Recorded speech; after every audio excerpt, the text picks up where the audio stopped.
بسم اللہ الرحمن الرحیم۔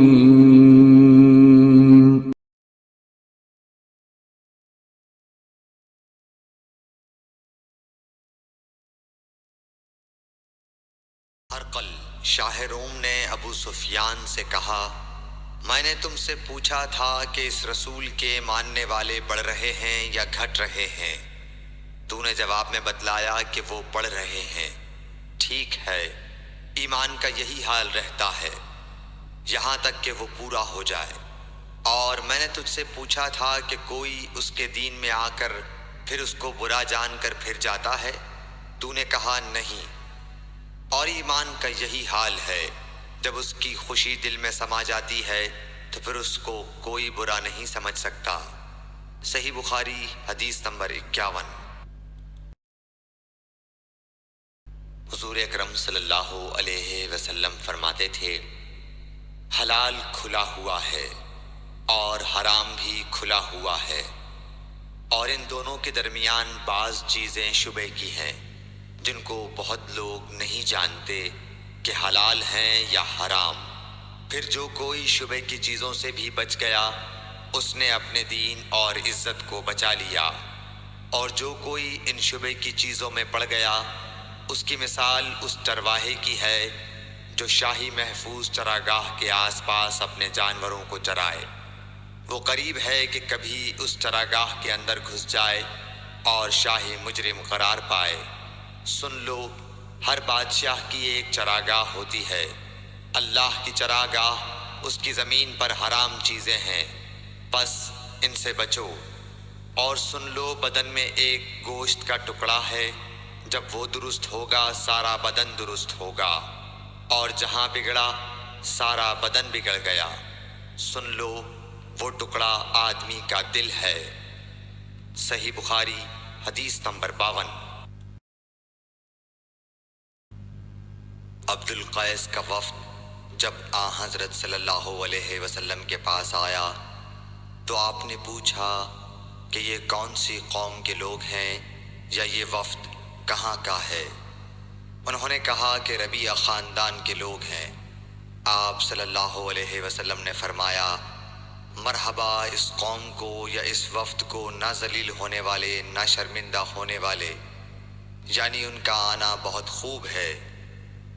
وہ کہنے لگے، اے اللہ کے رسول صلی اللہ علیہ وسلم، ہم آپ کی خدمت میں صرف ان حرمت والے مہینوں میں آ سکتے ہیں، کیونکہ ہمارے اور آپ کے درمیان مضر کے کافروں کا قبیلہ آباد ہے۔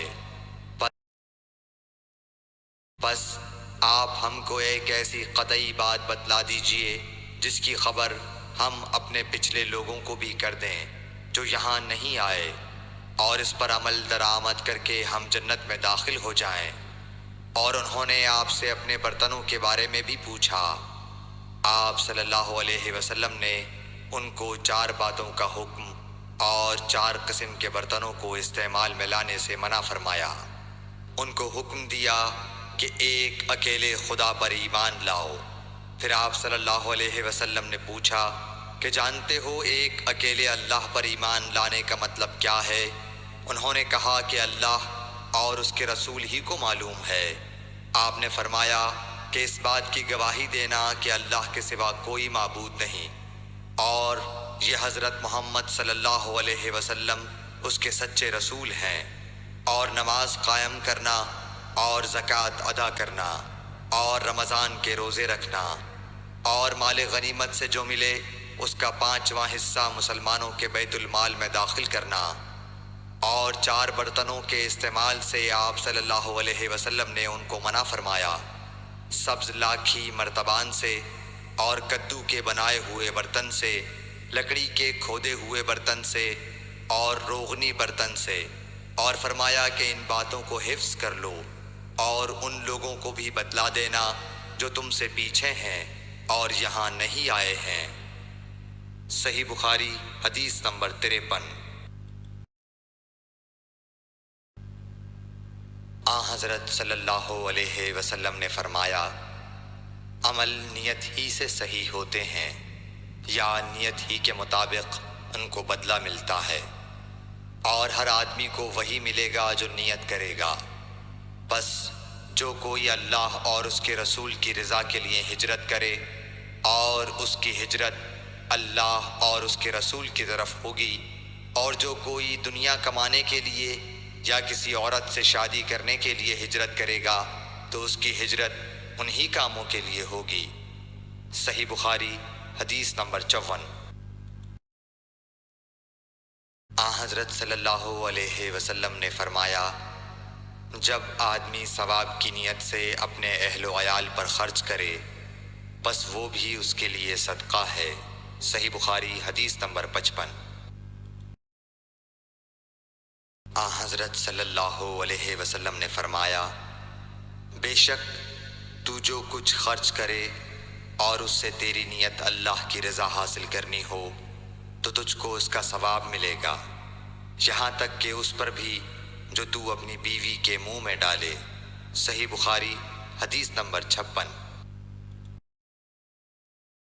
جریر بن عبداللہ رضی اللہ تعالی عنہ نے کہا کہ حضرت صلی اللہ علیہ وسلم سے میں نے نماز قائم کرنے اور زکوٰۃ ادا کرنے اور ہر مسلمان کی خیر خواہی کرنے پر بیعت کی۔ صحیح بخاری حدیث نمبر 57۔ بلغ